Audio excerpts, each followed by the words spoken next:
Hello, everybody. It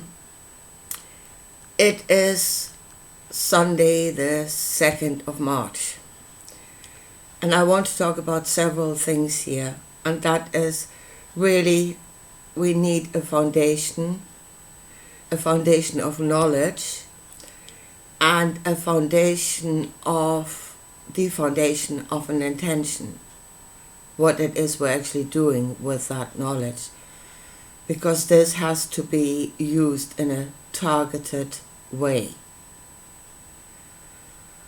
Yeah? With, the intention would be a targeted outcome. So, let me talk about knowledge first.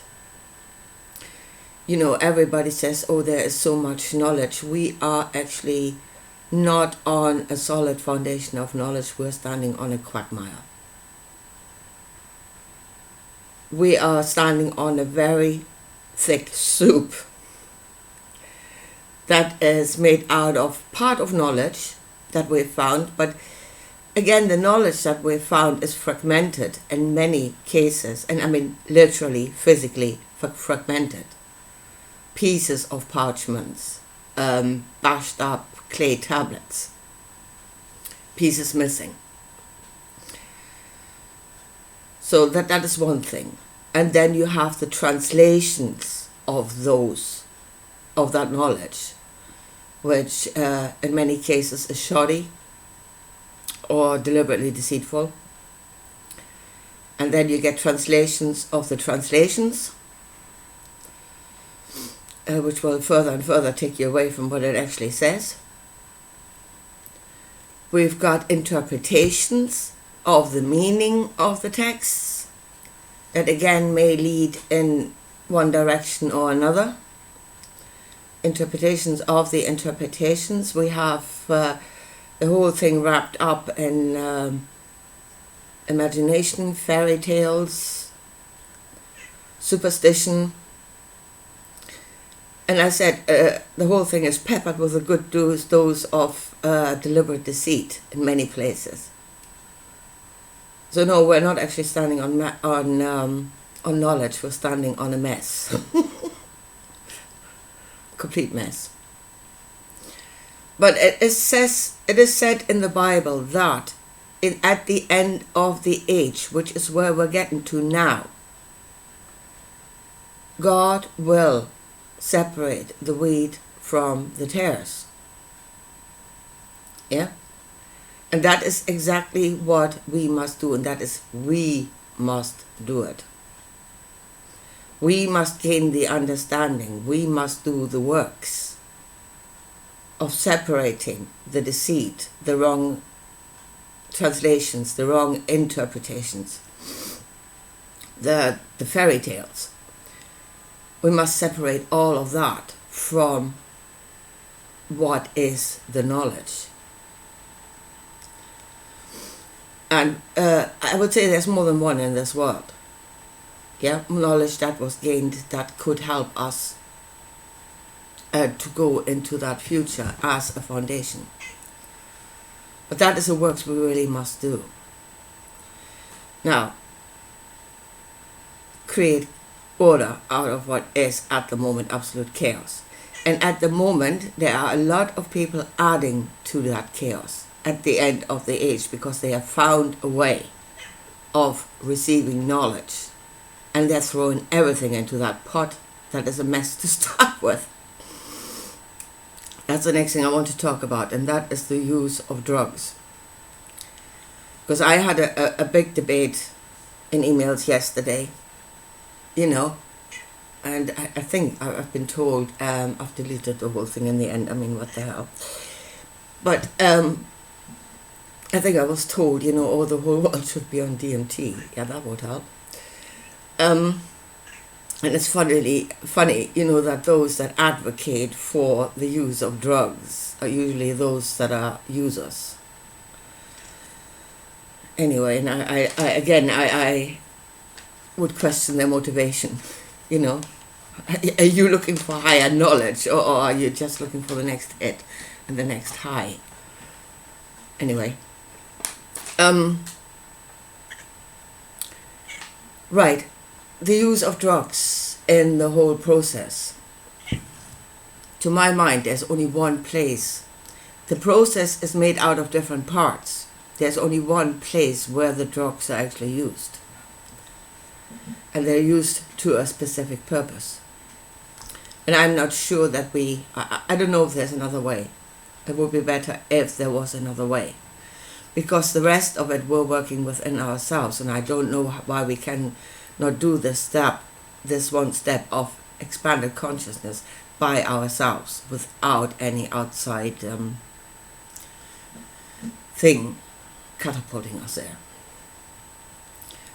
Right, but right. So the seeking of knowledge, the process of it, as I see it now, looking at what they were doing and trying to understand, and that's the thing. I'm trying to understand what they were doing. Now, those that were in the mystery schools and that were using drugs at the time to get themselves into that state of expanded awareness, they did not do it willy-nilly. Yeah? There was preparation for that point. That's the first thing.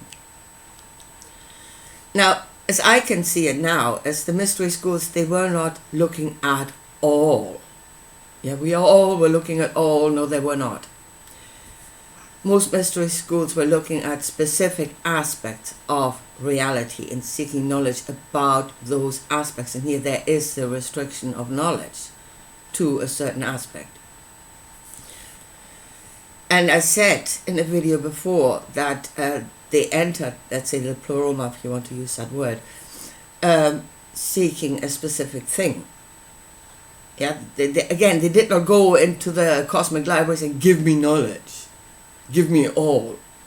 You get all, you will fry. But they were there with a specific purpose. Now the preparation to that purpose, and it came to me yesterday, I said they're going into it with a specific question. Actually, I think they had become the question. I think that is the preparation. And what I mean by that is, if they spent a long time focused on a specific question, yeah, seeking knowledge about a specific thing, so that 24/7 their thoughts are on that problem. Yeah, their emotions are engaged with that problem. They are becoming it. Energetically, they are becoming that. So in the end, they are becoming the question. And that is the preparation. To be something specific, because you are receiving in the pleroma according to what you are. And you're becoming that through the works, through the seeking of knowledge in this world. You enter into the pleroma and you will be given according to what you are. Now that is the point, and that is the only point where I can see the usage of drugs to enter into the pleroma, to that expanded awareness that will receive an answer. And that is the purpose, to receive an answer, not to sit there in a bloody high. You know how wonderful it all is. So yeah, that was very targeted. They were trained. They were prepared for that mission. They were not aging hippies running into the bloody jungle, you know, taking drugs. Right, so, and as I said, it is specific to what you are. You receive according to yourself. So a person is being made to be that. And let's go with Jesus. And to me, many are saying that he was in a scene. That actually makes sense. Because if, again, there's lots of ifs, but if the Essenes were charitable people, compassionate people, healers, then again, that preparation before the moment of enlightenment would have been there for Jesus. If he grew up in that, he would have been that. And he would have received according to what he was. And what he did was that afterwards, at least in the beginning, would also make sense. Because that is who he was. He was a healer and he used the knowledge in that way. Again, I mean, with Jesus, he didn't take drugs. I said it was excessive fasting. It was starvation that brought about that moment. But the preparation before was there, and that preparation did not involve drugs. And what came afterwards did not involve drugs. Again, you are the question, you are becoming the question, you are becoming the answer. He became the answer. Again, to believe on the knowledge that he was given in that state. Again, the knowledge being, the Creator gives, in him there's no judgment. Believe that you have received it and it will be yours. And the workings of that did not involve drugs. It was based on belief. Now here I want to talk about the placebo effect at this moment. Especially since, and then again, the wrong use of that knowledge.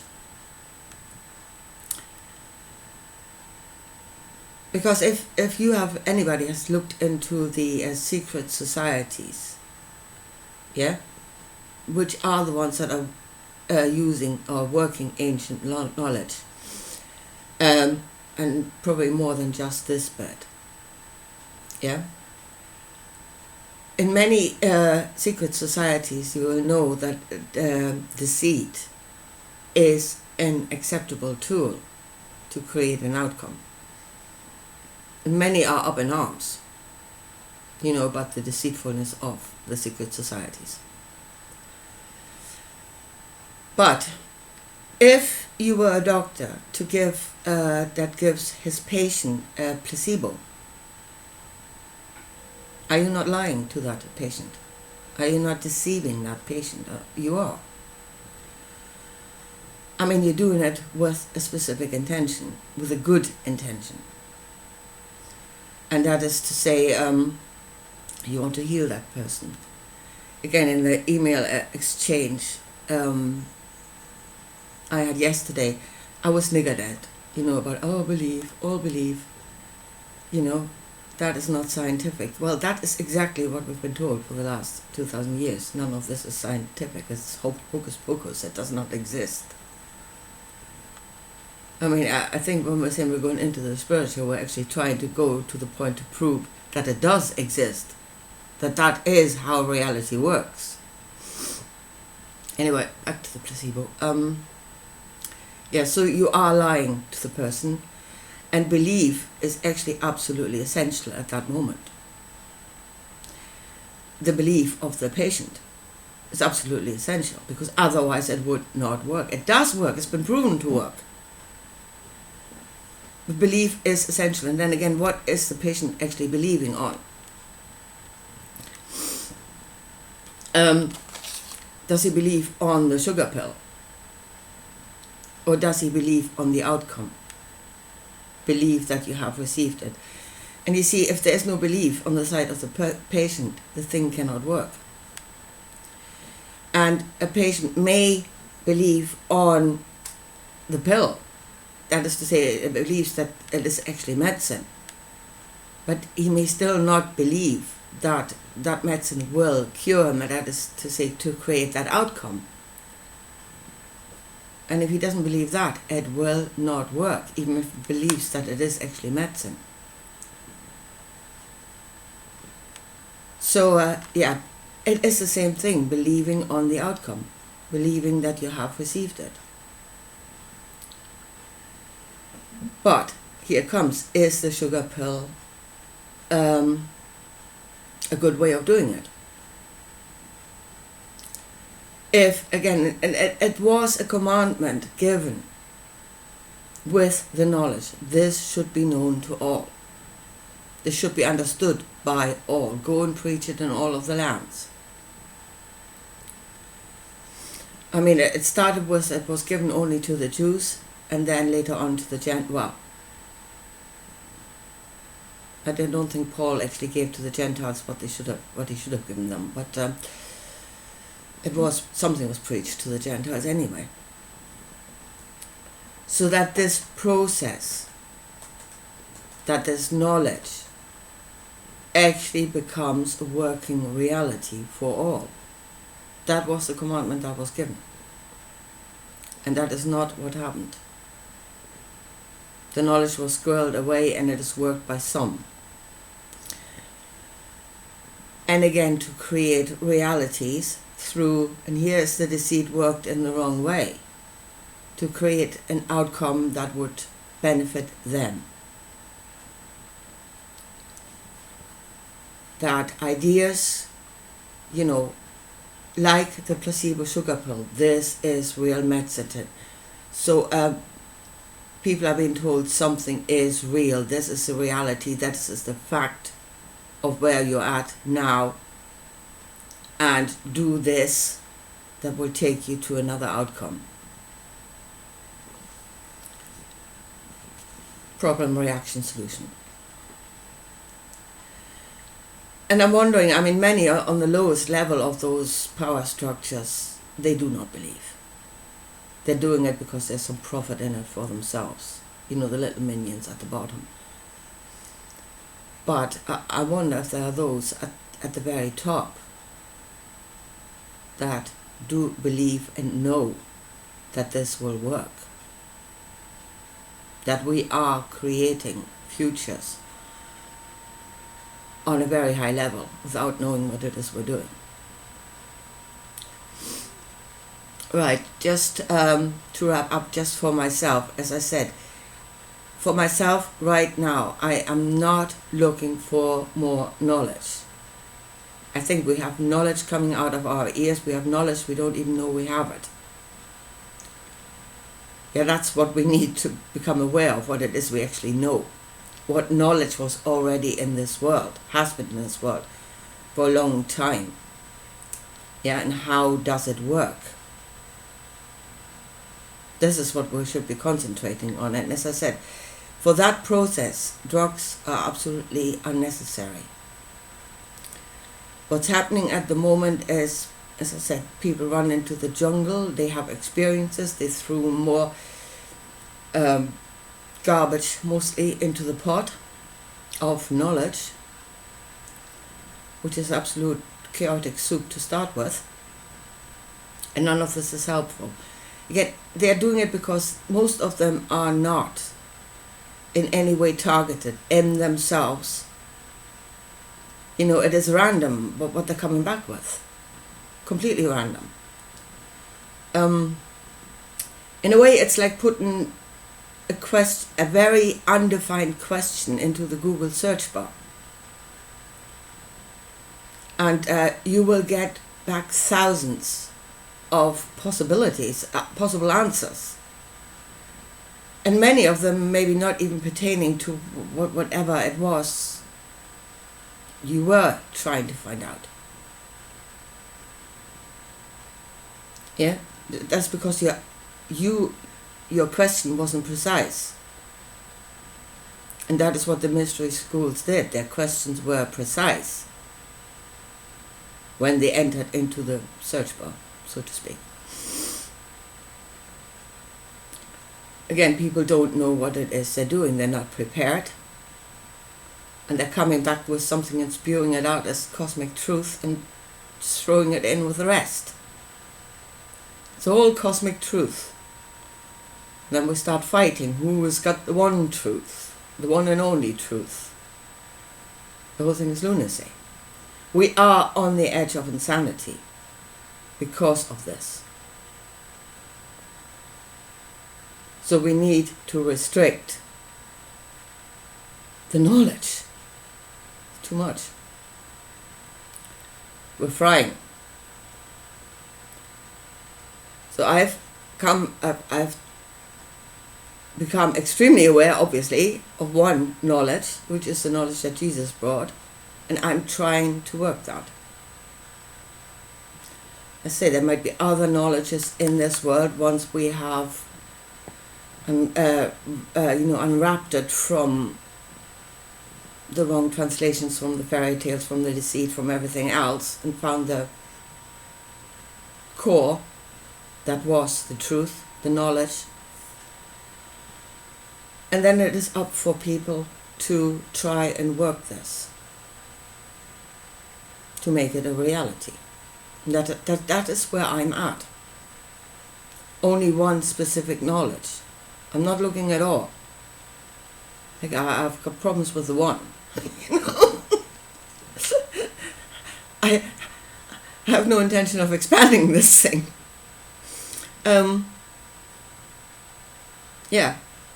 I think this is the work that we must do now, at the end of the age. Separate the wheat from the tares. Concentrate on one thing and see if we can make it work. And I said, for this part of the process, drugs are absolutely not necessary. Actually, I don't think they're even helpful. So for somebody to say, we should all be on DMT, they have not understood what they were actually doing. The mystery schools, that is. And that it was not a chaotic search for knowledge, but a very precise search for knowledge. And it is done through us. We become the question. We receive the answers. We become the answer. And this is exactly where I'm at. I mean, that the search for the answer, the receiving of the answer, was already done. I don't have to do that. That was done for me. Jesus did it. All that remains is the third part, and that is to become the answer.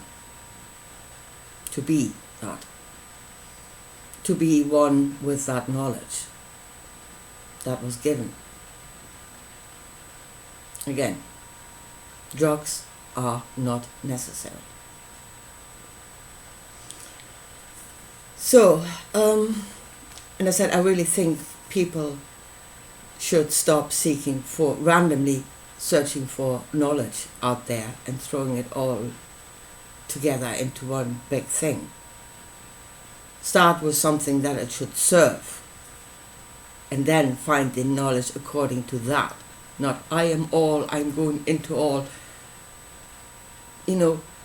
Any knowledge is great. If there's nothing that knowledge can serve, it's useless. It adds to the chaos, and that's all it does.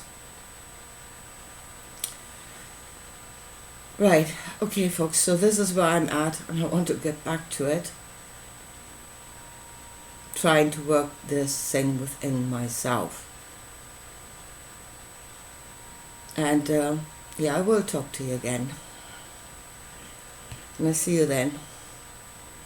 Bye.